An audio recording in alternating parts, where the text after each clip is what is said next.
100. Hello everyone, welcome back to my channel.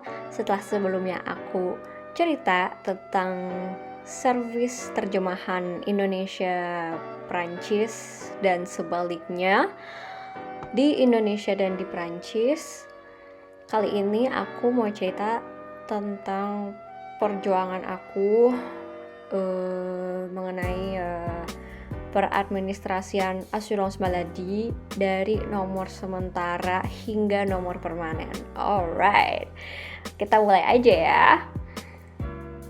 Sebagai mahasiswa asing, ketika pertama kali ngajuin asuransi kesehatan, kalian pasti dikasih link oleh kampus France alamat étudiant-étranger.amelie.fr. Nah, kalau udah masuk, kalian akan melakukan pendaftaran online di mana ada 3 pertanyaan, yaitu pertama, ma situation. Kalian akan ditanya apakah kalian étudiant avec atau sans activité professionnelle, alias kalian mahasiswa yang bekerja atau tidak bekerja. Kedua, ma date de naissance, alias isi dengan tanggal lahir kalian. Dan terakhir, ma nationalité, alias kewarganegaraan kalian. Oh iya, di bagian nationalité kan kebanyakan isinya negara-negara Eropa semua. Ada kalau opsi autre pays kalau kalian itu obviously non-European. Habis itu kalian isi data pribadi kalian. Terus kalian bakal diminta dokumen-dokumen penting, yaitu pertama, bukti kalau kalian terdaftar di institusi atau universitas dengan mengupload sertifikat de scolarité. Tentunya kalian sudah harus melakukan inscription administratif. Kedua, bukti identitas, yaitu halaman depan paspor kalian. Aku nggak tahu kalau halaman belakang yang berisi alamat dan tanda tangan harus ada juga atau enggak, tapi sertakan juga buat jaga-jaga dalam bentuk PDF yang disatukan. Nah, waktu itu aku cuman insert halaman depan aja, which is yang ada foto sama all of my identity, kecuali halaman belakang. Gitu aja sih. Terus yang ketiga yaitu visa étudiant atau student visa, di-scan juga ya. Oh ya, sebelumnya juga di-scan si halaman depan paspor itu.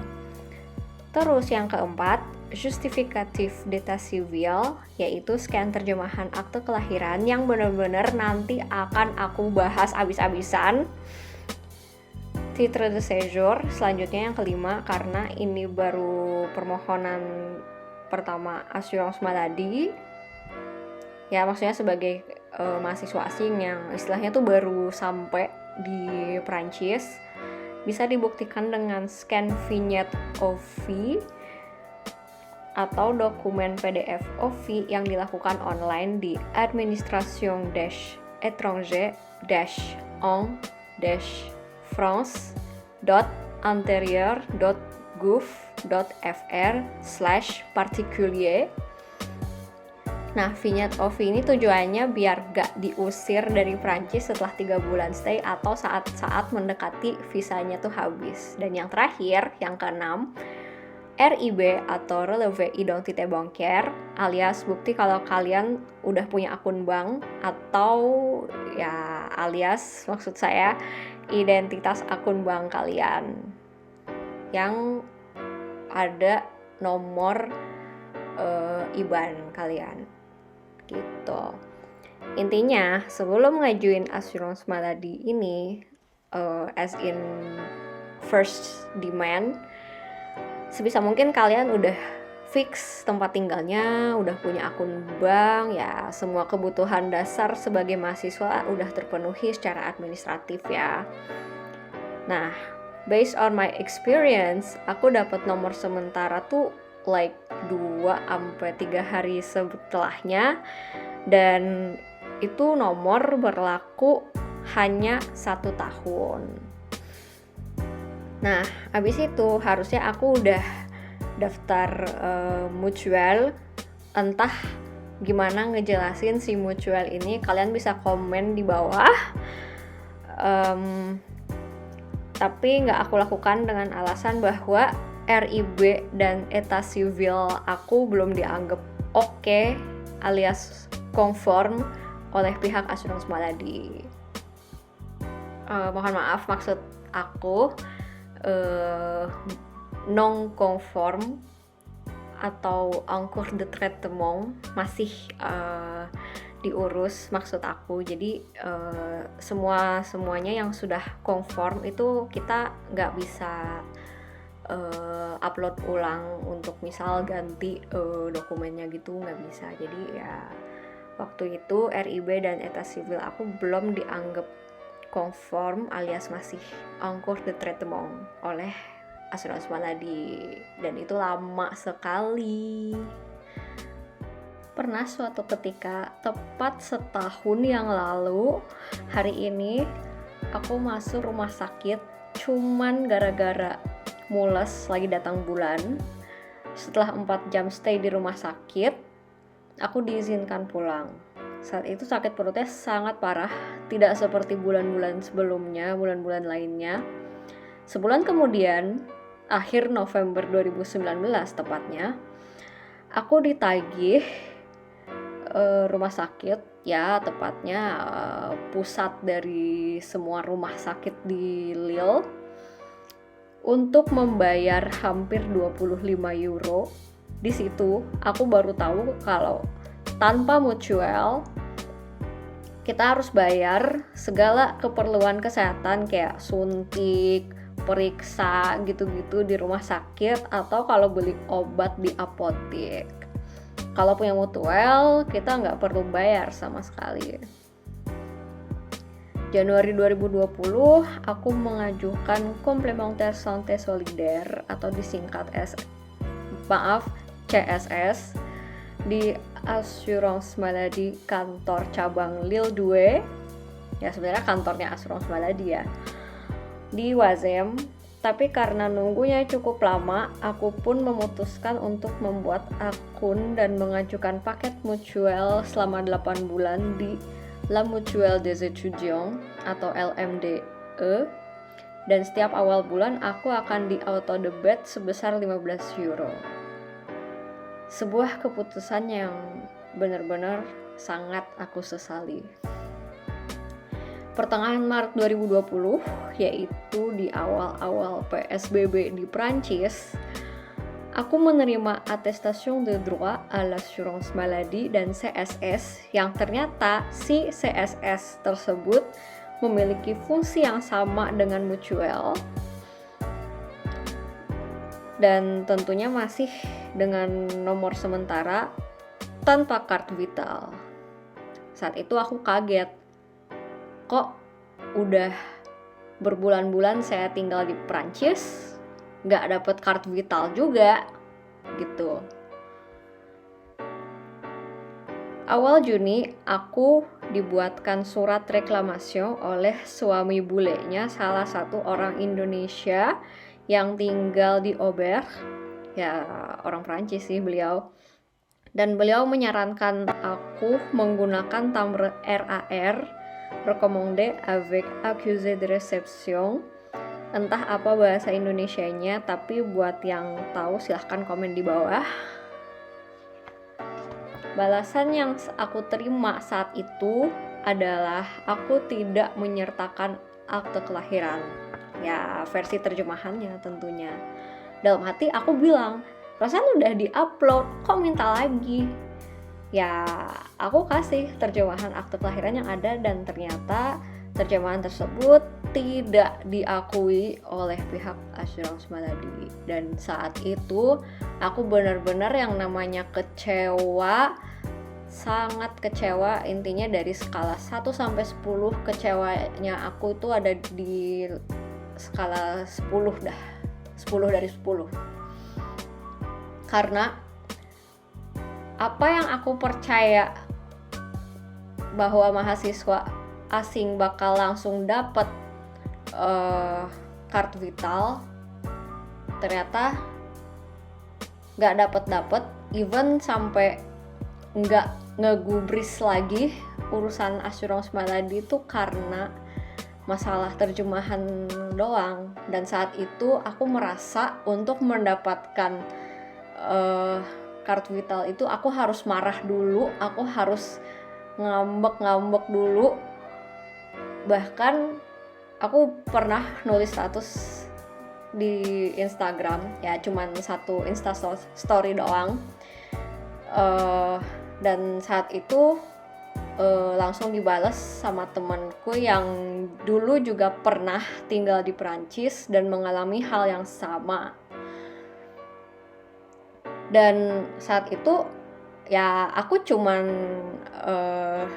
kayak diem aja, terpaku, bahkan nggak nyari solusi.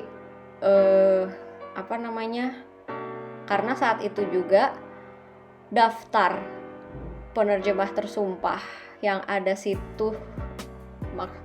yang ada di situs Cour de Cassation atau daftarnya Cour d'Appel itu tidak ada penerjemah Indonesia Perancis saat itu. Dan saya memang waktu itu terpaku hanya ke daftar itu, dimana bahasa Indonesia nggak ada, mungkin emang nggak dikenal sama Prancis gitu. Dan waktu itu aku langsung berpikir, apakah sampai nanti aku lulus aku nggak bakal yang namanya dapet kartu vital, dan apakah dapet kartu vital itu cuman mimpi doang.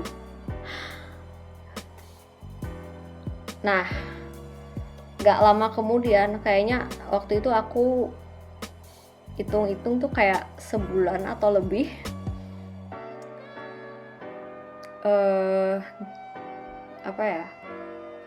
aku menghubungi temanku yang istilahnya dia langsung dapat kartu vital setelah 2 kali nggak bisa pulang ke Indonesia, karena waktu itu dia kan kayak sakit parah. Ya itu temen yang pernah aku ceritakan di podcast pertama, yang nggak akan aku sebut namanya juga. Dengan bantuan asisten sosial, karena waktu itu urusan kesehatan aja dia masih bayar, dan uang yang harusnya dia gunakan untuk pulang ke Indonesia kan jadi ya kepake aja buat kesehatan. Dan ternyata setelah dibantu oleh asisten sosial, dia memberikan aku kontak penerjemah tersumpah Indonesia Perancis Indonesia, yang saat itu aku belum tahu apakah beliau terdaftar di Cour d'Appel atau enggak. Habis itu aku kontak lah beliau via email, curhat sedikit kenapa terjemahan yang saya lampirkan ini tidak diakui, bla bla bla, dan apakah Anda terdaftar di Cour de Cassation, karena saya tidak menemukan penerjemah Indonesia Perancis Indonesia di daftar expert judiciaire gitu.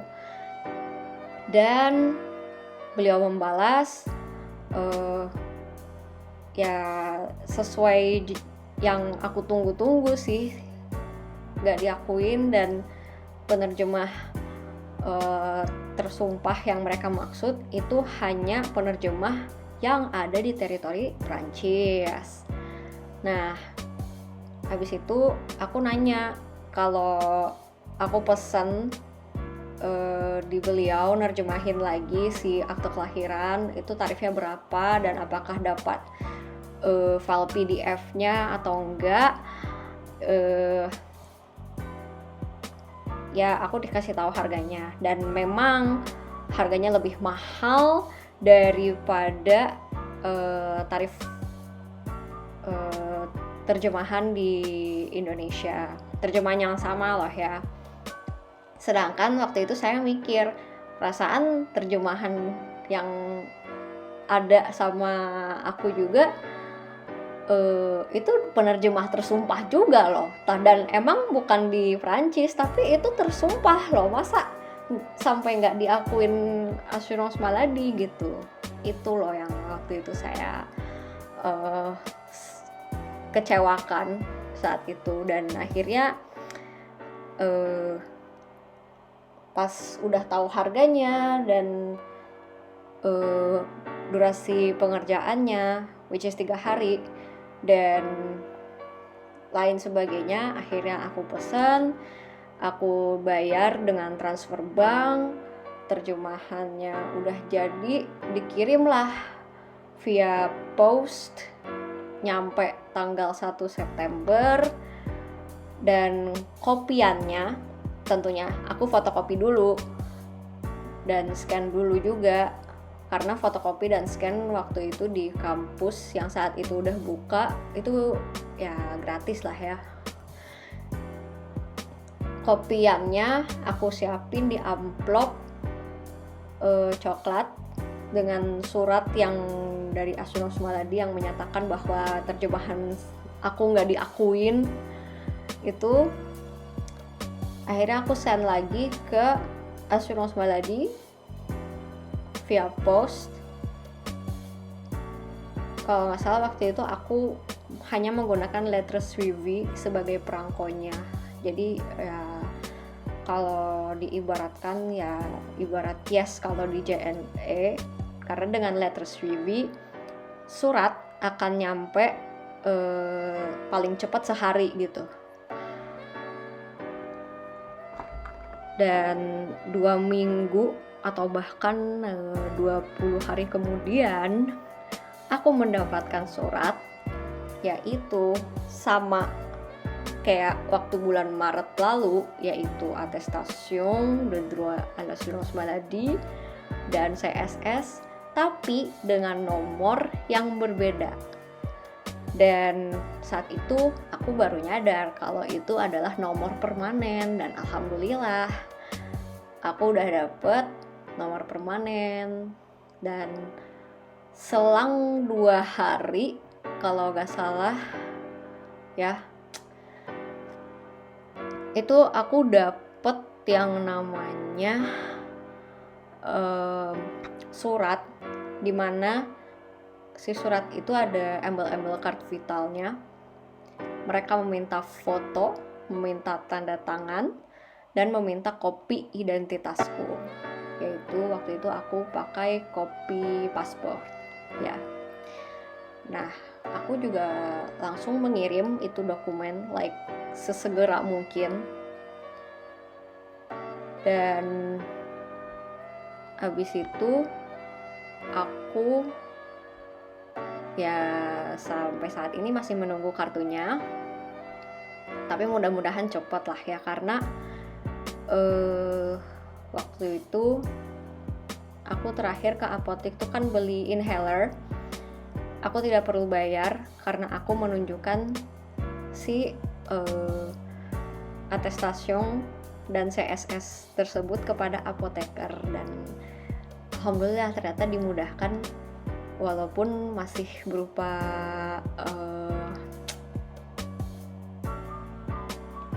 kertas A4 gitu sih nomor akunya gitu, yang fungsinya sama juga seperti kartu vital, tapi ya istilahnya tuh masih sementara kalau aku belum dapet gitu. Oke, sampai sini aja. Udah 18 menit ya, gila, padahal podcast sebelumnya tuh kayak 11 menitan doang. Dan oke, aku akhirin podcast hari ini. I will update as soon as I get the card. And don't forget to like, comment, and subscribe. And I will see you guys on my next video or podcast or video, I don't know. Bye.